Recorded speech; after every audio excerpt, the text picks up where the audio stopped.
My dear students, अब हम एक बड़ा ही यूज़फुल किस्म का फंक्शन देखना चाह रहे हैं जो अप्लाई के नाम से है। आप अपने फ्रेम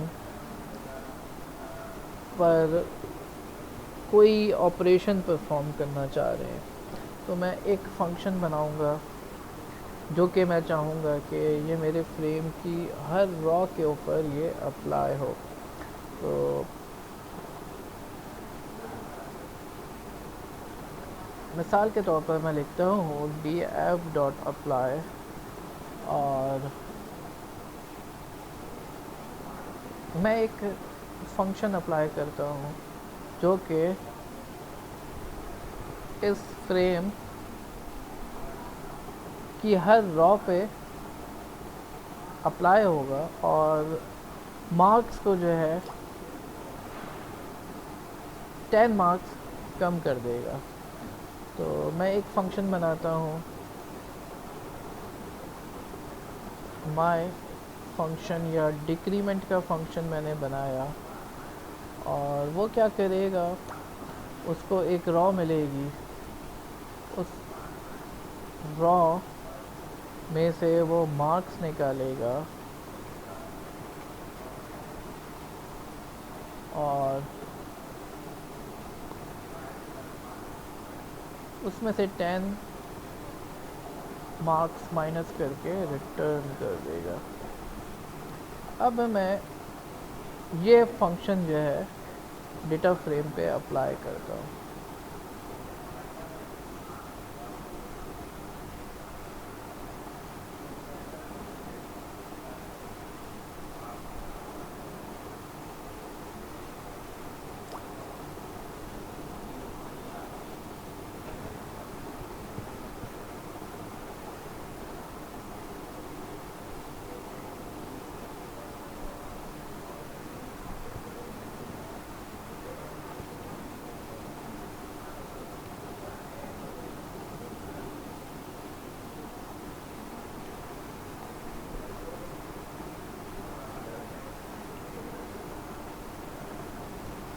तो जनाब, मैंने बोला जो मेरा डेटा फ्रेम है उसमें मार्क्स के कॉलम पे डिक्रीमेंट का ऑपरेशन अप्लाई कर दो।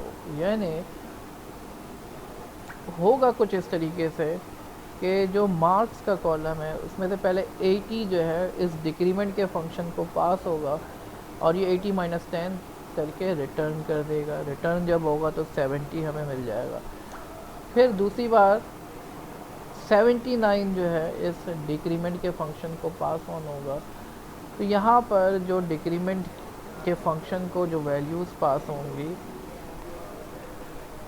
80, 79, 39, this is passed one by one. पहले 80 जो है डिक्रीमेंट के फंक्शन को पास होगा, फिर 79 डिक्रीमेंट के फंक्शन को पास होगा, फिर 39 डिक्रीमेंट के फंक्शन को पास होगा। इंडिविजुअली ये फंक्शन जो है हर मार्क्स की रॉ पे अप्लाई होगा।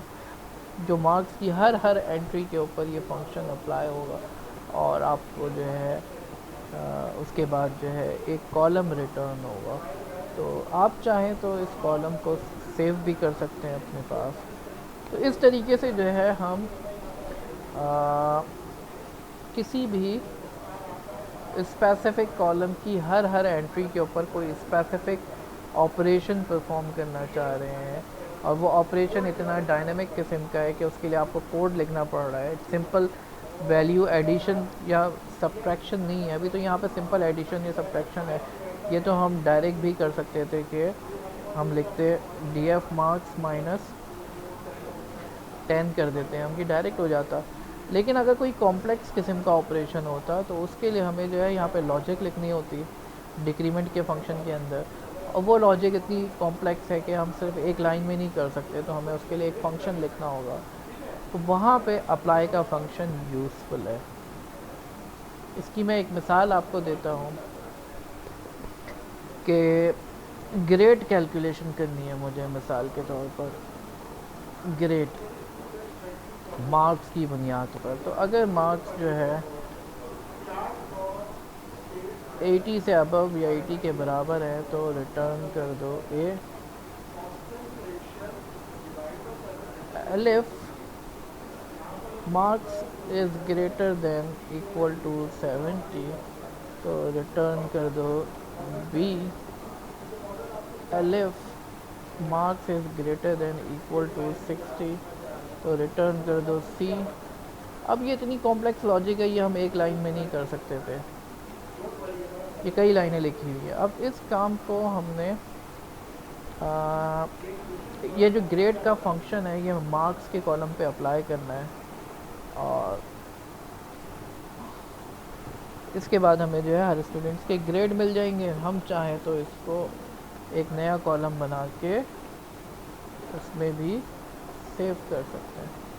तो यहाँ पर हमारे पास जो फ्रेम है उसमें एक नया कॉलम आ गया जिसमें स्टूडेंट के मार्क्स आ रहे हैं। तो ये अप्लाई फंक्शन की एप्लीकेशन है, एक अप्लाई फंक्शन से हमने ग्रेड कैलकुलेशन की, और बेसिकली हमने जो है किसी भी स्पेसिफिक कॉलम की बुनियाद पर हमने जो है कोई कैलकुलेशन परफॉर्म करनी है तो हम अप्लाई के थ्रू ये काम कर सकते हैं।